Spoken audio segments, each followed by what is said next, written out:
고세무사님, 두 네. 번째 사연도 도착했는데요. 소개 부탁드릴게요. 네, 제가 한번 사연을 소개해 보도록 하겠습니다.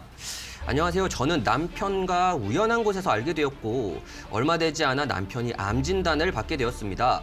남편에게는 가족이 있었어요. 하지만 폭행과 의처증 때문에 부인과 자녀들의 왕래가 거의 없는 별거 상태였어요. 이 남편의 병세는 점점 악화되었고 동거한 지 2년쯤 지난 후부터는 병원에 입원을 했어요.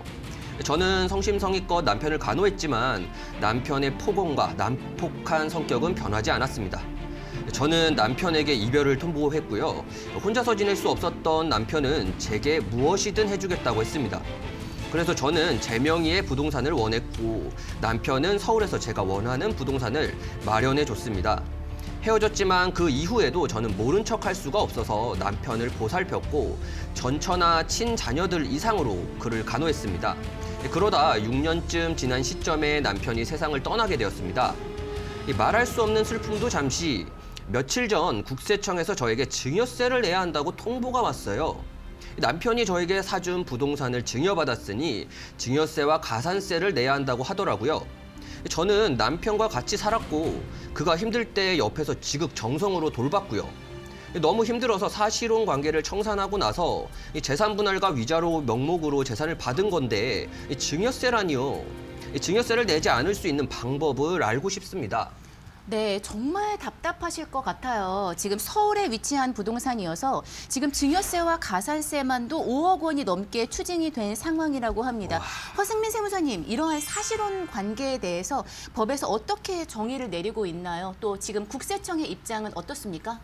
예, 요 배우자 상속 공제 자체가 이제 최대 30억까지 공제하기 때문에 이제 상속세 공제 중에서도 가업 상속 공제 다음으로 이제 가장 큰 공제 중에 하나잖아요.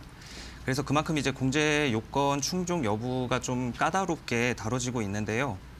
이제 배우자 증여 재산 공제에서 이제 가장 기본적으로 충족해야 하는 것은 이제 그 지위에 대한 요건이거든요. 그래서 법률론하고는 조금 다르게 사실혼 같은 경우에는 이제 법문의 규정을 조금 엄격하게 해석을 하고 있어요. 이제 상속세 및 증여세법의 기본 통칙에서는 증여재산 공제와 관련해서 배우자에 대해서는 이제 민법상의 혼인으로 인정되는 혼인 관계만을 이제 배우자라고 말한다고 이제 되어 있고, 그리고 이제 민법에서는 혼인은 이제 가족관계 등록에 관한 법률에서 정한 바에 따라서 신고함으로써 이제 효력이 생긴다고 하고 있기 때문에 이제 상증세법상 증여재산 공제에서 말하는 배우자는 이 민법을 근거로 이제 하고 있는 거죠. 그래서 이제 혼인신고한 배우자로 한정한다는 것이 이제 국세청의 입장입니다.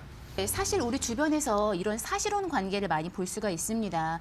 우리가 이 이슈에서 중점적으로 주목해서 봐야 할 거는 뭐냐면 법률 혼이냐 사실 혼이냐에 따른 세법상의 관점 차이가 존재한다라는 부분인데요.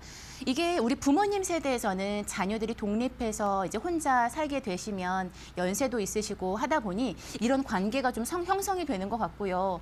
젊은 세대들에서도 요즘 딩크족이 많잖아요. 딩크족은 아이를 낳지 않겠다라고 하는 건데요. 아이를 낳지 않으면 굳이 혼인신고를 할 필요가 없지 않냐라고 해서 사실 이런 사실혼 관계로 유지를 하고 있는 새로운 가족의 형태로 보실 수도 있을 것 같아요. 그래서 이러한 이야기가 비단 우리 부모님 세대뿐만 아니라 젊은 세대에도 충분히 해당될 수 있는 이야기입니다.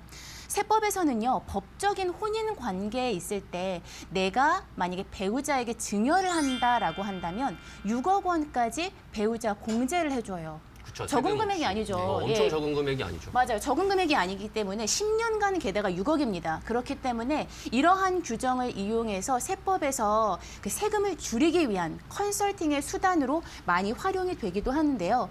그러면 사실혼 관계에서는 이런 배우자 공제를 인정해주지 않겠다라고 하는 게 국세청의 입장인 건가요?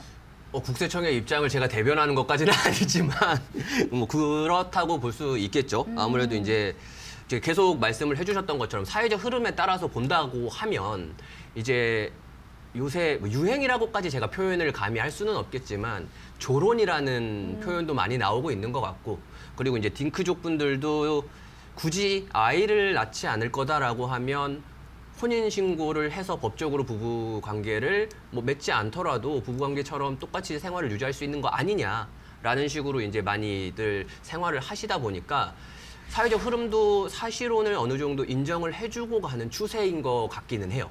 그러면 그 이제 조금 어려운 법률로 들어가 보면 이제 가사 심판법에 따라서 보면은 이 사실상 혼인관계 존부 확인 청구를 통해서 이제 법률 혼이 이제 아니더라도 사실혼도 동일하게 재산 분할이 가능하다라고 명시를 하고 있고요. 뭐 공무원연금법이나 국민연금법에서도 이제 사실혼의 관계도 인정을 하고 있는 추세다라고 볼 수는 있는데 세법은 사실 그렇지는 않습니다. 세법은 귀걸이 코걸이 방식이라고 보시면 되거든요. 귀에 걸면 귀걸이, 코에 걸면 코걸이 이 방식인데 왜 그러냐면 이제 사실 이게 법률혼과 사실혼을 뭐 둘 다 인정을 해줘버리면 우리가 이제 세금을 줄이고자 하는 목적으로 세금 회피의 수단으로도 활용이 될 수도 있기는 해요. 그래서 세금 회피를 이제 방지하고자 하는 목적에서 이제 사실혼을 법률혼처럼 인정을 하고 있는 방식도 있고요. 근데 또 세금을 공제해주는, 그러니까 세금을 덜 걷어가는 입장에서는 오히려 또 사실혼은 인정을 해주지 않고 법적인 혼인관계만 인정을 해주는 방식도 있다라고 보면 되거든요. 그러니까 예를 들어서 한번 보면 우리가 한창 집값이 엄청 상승을 했었어요. 과거 몇 년 동안. 그러니까 집값이 엄청 상승을 하다 보니까 집을 팔았을 때 나오는 세금, 양도세. 양도세를 줄이고자 하는 목적으로 이제 1세대 1주택자가 되면 세금을 많이 줄일 수 있다. 이 목적이 있다 보니까 두 채이신 분들이 각자 한 채씩 가지고 있다가 이혼을 하시는 거예요. 자, 이혼을 하면 각자의 세대가 별도 세대가 되니까 이렇게 되면은 각자 세금을 줄일 수 있는 방식이 돼서 위장 이혼을 하시는 분들도 꽤 있으셨죠. 예, 그러다 보니까 이제 이거는 이혼을 한다 하더라도 사실상 같이 생활을 하고 사실혼과 동일한 생활 형태다라고 하면 뭐 이혼으로 인정을 해줄 수가 없다라고 이제 세법은 그렇게 표현을 하고 있고요. 근데 반대로 아까 이제 허세무 선생님이 말씀하셨던 것처럼 공제를 받을 수 있고 세금을 줄일 수 있는 합법적으로 줄일 수 있는 이제 배우자 공제, 증여 공제나 상속 공제 이 부분이 법률적으로 혼인이 아닌 관계에서 사실혼 관계에서는 적용을 받을 수 없는 사례가 돼버리는 거죠. 아까 이제 사연처럼 그러다 보니까 사실 약간 좀 이중적인 부분이 없지 않아 있다라고 개인적인 생각을 하고 있습니다. 네, 그러면 사실혼 관계에서 이렇게 증여 시에 배우자 공제는 현행세법상은 불가능하다라는 이야기이고요.